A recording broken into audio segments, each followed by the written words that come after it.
할렐루야, 사랑하는 성도 여러분, 7월 6일 수요일 낮갑의 시간이 돌아왔습니다. 오늘 함께 보실 말씀은 히브리서 4장 14절에서 5장 10절까지의 말씀입니다.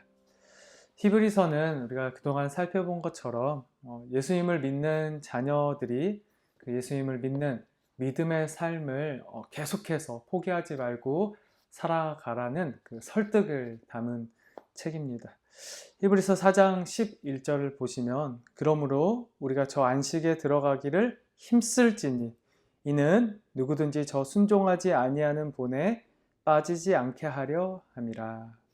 여기 힘쓸지니로 번역된 헬라어 스푸다조는 어떤 목적을 완성하기까지, 매듭 짓기까지 열심히 노력하라 라는 뜻을 가지고 있습니다. 지금 히브리서 저자는 예수님을 믿고 하나님의 자녀가 된 자들에게, 이미 하나님의 안식을 얻은 자들에게 안식에 들어가기를 힘쓰라 라고 말하고 있는 것입니다. 왜 그렇습니까? 히브리서 2장 1절을 보시면 그러므로 우리는 들은 것에 더욱 유념함으로 우리가 흘러 떠내려가지 않도록 함이 마땅하니라. 자, 흘러 떠내려갈까의 헬라어는 파라리오멘이라고 하는데요. 이것은 흘러가다 혹은 반지가 손가락에서 빠져나가다의 의미로 그 복음과 관련해서는 그 복음에 대한 관심과 부주의로 인해서 이미 얻은 진리를 잃어버리는 것을 의미합니다. 지금 예수님을 믿는 자들이 그 받은 은혜, 기쁨, 그 구원의 감사를 잃어버리고 빼앗겨버릴 위기에 처해 있었기 때문에 이것을 히브리서 저자가 보고 이 편지를 통해서 그 흘러 떠내려가지 않도록 하기 위해서 이 편지를 썼다는 것입니다. 당시 사회 속에서 그리스도인들은 크게 두 가지 정도의 어려움을 겪고 있었는데, 우리 고린도전서 1장 23절을 보시면 우리는 십자가에 못 박힌 그리스도를 전하니 유대인에게는 거리끼는 것이요 이방인에게는 미련한 것이로되. 이들은 유대인들에게는 십자가가 아니라 율법으로 구원을 얻는다는 것. 그러니까 너희들이 예수 그리스도의 십자가를 믿지만 여전히 율법을 지켜야 한다. 율법을 통해서 구원을 얻어야 한다라는 그런 시험이 있었다는 것이고요. 그리고 이방인들로부터는 세상이 주는 수많은 유익, 기쁨, 즐거움, 그것과 십자가를 끊임없이 비교해야 하는, 그러니까 이방인들은 십자가 없이도 마치 안식에 들어간 것처럼 즐거워하며 기뻐하는데, 이 그리스도인들은 십자가를 붙잡음으로 인해서 많은 것들을 포기하고 절제해야 했기 때문에 그것과 끊임없이 비교하면서 내가 이 십자가를 지고 가는 게 맞는가?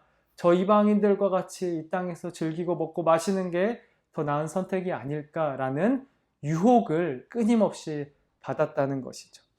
실제로 예수님을 믿고 예수님의 자녀로 살겠다고 고백한 지체들 중에서 많은 자들이 교회 공동체를 떠나는 일들이 발생했습니다. 다시 유대의 율법을 지키는 일로 떠났고 다시 세상의 것을 사랑하는 삶으로 나아가며 그 십자가에 못 박힌 그리스도를 버리게 되었던 것입니다. 한 사람, 두 사람 그 공동체를 떠나는 일들이 일어나자 남아있던 믿음이 연약한 자들의 마음이 어떠했겠습니까? 남아있던 사람들도 마음이 편치는 않았을 것입니다. 공동체가 통째로 무너져 내릴 것만 같은 상황, 흘러 떠내려가 버릴 것만 같은 상황, 이미 큰 산사태로 한 축이 무너져 내렸는데 남아있는 곳곳도 또 붕괴될 위험이 있는 그런 상황. 이런 어려운 상황 속에서 히브리서 기자는 이 히브리서 편지를 씀을 통해서 저 사람들과 같이 흘려 떠내려가지 말고 십자가에 못 박힌 예수 그리스도를 다시 한번 힘있게 굳게 붙잡으라고 권면하면서 우리가 붙잡아야 될 예수 그리스도가 어떤 분이신지를 계속해서 소개하고 있습니다. 오늘 본문 속에서는 어떻게 소개하고 있습니까? 먼저 우리 오늘 4장 14절을 보시면 승천하신 이 곧 하나님의 아들이라고 합니다.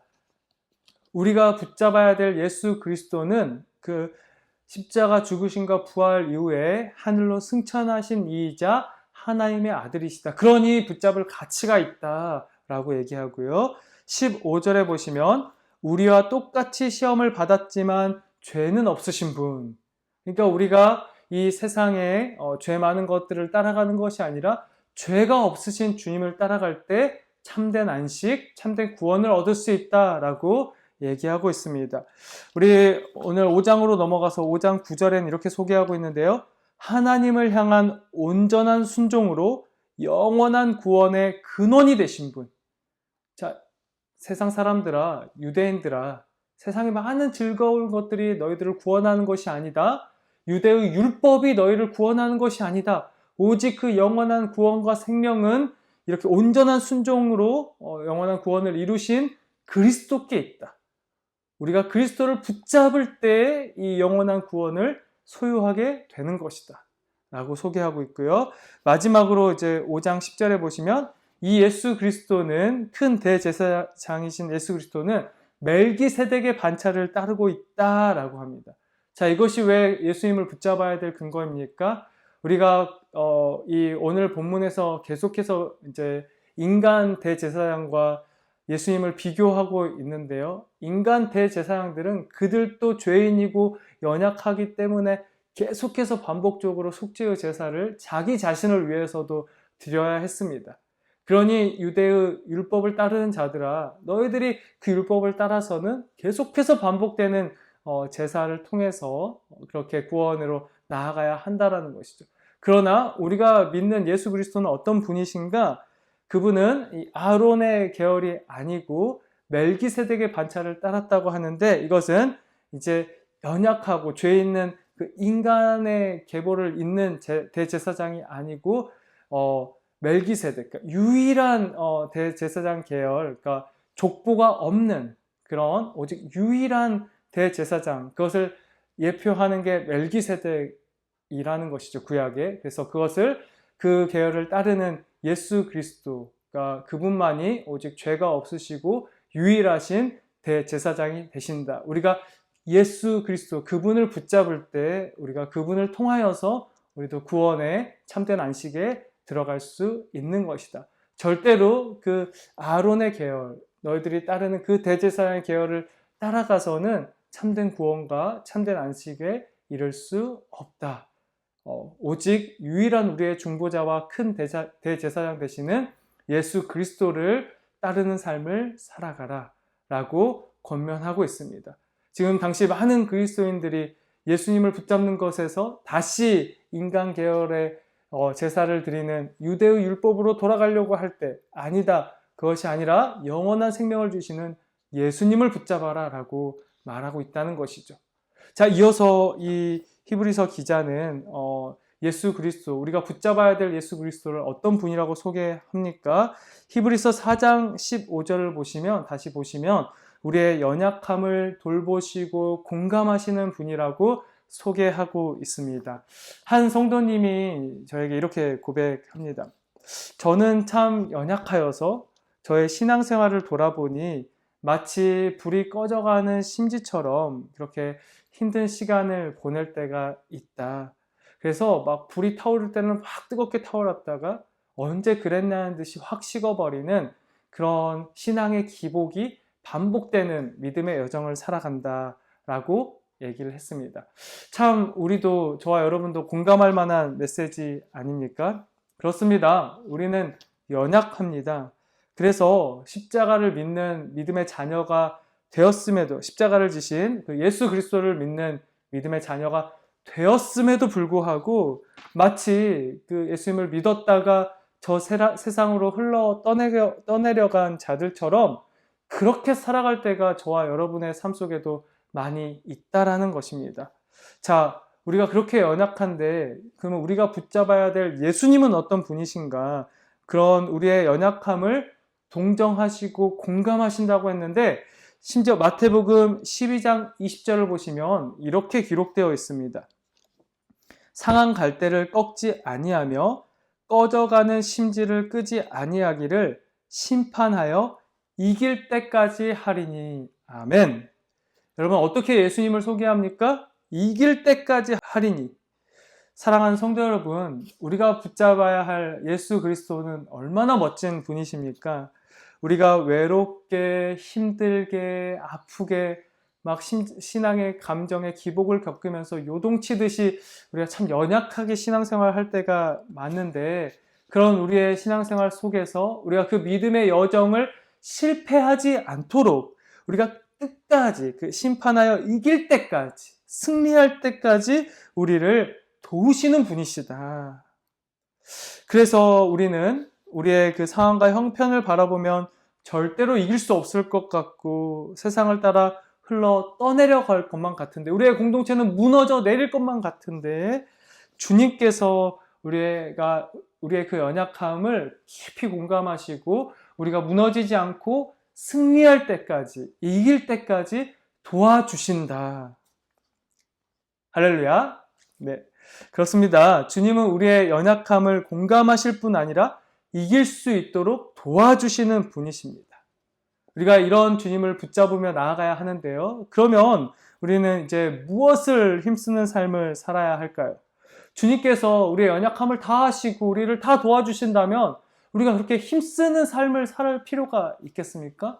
도대체 히브리서 기자는 왜 우리 보고 힘쓰는 삶을 살아가라고 권면했을까요? 우리도 이 하나님 편에서 보시기에 힘써야 할 것이 있습니다. 히브리서 4장 16절을 함께 읽겠습니다. 그러므로 우리는 긍휼하심을 받고 때를 따라 돕는 은혜를 얻기 위하여 은혜의 보좌 앞에 담대히 나아갈 것이니라. 아멘. 여기 나아갈 것이니라로 번역된 헬라어가 프로셀코마이라고 하는데요. 누구누구에게 가다, 접근하다, 동의하다, 따르다 라는 뜻을 가지고 있습니다. 그러니 믿음이 흔들릴 때, 세상의 유혹과 시험, 환란이 찾아올 때, 많은 그리스도인들이 예수님을 믿는 믿음에서 흘러 떠내려가고 있을 그때에 히브리서 기자는 오히려 그 삶의 방향을 거슬러서 다시 예수 그리스도께로 가라, 접근해라, 그분의 메시지를 따르라 라고 선포하고 있다는 것입니다. 우리가 바로 이것을 힘써야 한다는 것입니다.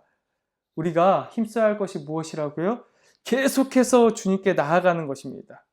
주님의 메시지에 접근하는 것입니다. 그 메시지에 동의하는 것이고 그 메시지에 순종하는 것입니다. 바로 이것이 시작한 믿음의 삶을 완주하는 비결이자 매듭짓는 비밀입니다. 말씀을 정리합니다. 성도 여러분, 하나님 앞에 결산할 때가 이를 때까지 우리도 믿음의 여느 선배들과 같이 수많은 믿음의 시험, 유혹, 환난과 박해를 겪을 것입니다. 지금도 겪고 계시지 않습니까? 우리는 어떻게 끝까지 주님 앞에 서기까지, 그 하나님 앞에서 결산을 받기까지 오직 유일한 대제사장 되시는 예수 그리스도를 믿는 믿음으로 살아갈 수 있겠습니까? 오늘 히브리서 기자의 권면처럼 우리의 모든 연약함을 담당하시고 우리의 연약한 심지를 끄지 않으시는 큰 대제사장 예수 그리스도께 담대히 나아가는 것입니다. 그리스도께 나아가면 어떤 일이 일어납니까? 예수님께서 우리에게 주시는 그 긍휼하심을 받고 때를 따라 돕는 은혜를 얻을 수 있게 됩니다. 사랑하는 성도 여러분, 어제도 오늘도 내일도 믿음의 삶을 산다는 것은 언제나 어렵습니다. 그러니 어제도 오늘도 내일도 동일하신 예수 그리스도, 늘 우리의 연약함을 동정하시며 우리를 긍휼히 여기시고 우리와 끝날까지 함께 하시며 승리하는 삶을 살 수 있도록 은혜를 베풀어 주시는 예수 그리스도께로 나아가서 그분께서 주시는 그 은혜와 사랑을 가득 누리며 이기는 삶을 살아갈 수 있기를 간절히 소망합니다. 기도드리겠습니다. 우리의 꺼져가는 심지를 꺼트리지 않으시는 하나님, 우리가 시작할 때 확신한 예수 그리스도의 십자가를 끝까지 붙잡을 수 있기를 소망합니다. 우리는 연약해서 세상 유혹과 시험이 찾아오면 상한 갈대처럼 꺼져가는 심지처럼 그리스도를 향한 신뢰와 순종에서 무너질 때가 많이 있음을 고백합니다. 우리의 모든 연약함을 다 아시는 주님께 담대히 나아갈 때 우리에게 끝까지 주님과 동행할 수 있는 은혜를 허락해 주옵소서. 우리의 유일한 대제사장 되시는 예수 그리스도의 이름으로 기도드립니다. 아멘. 네, 오늘 하루도 하나님의 말씀을 승리하며 하나님의 은혜의 보좌 앞으로 담대히 나아가는 하루가 되기를 소망합니다. 내일 아까베 시간에 뵙겠습니다.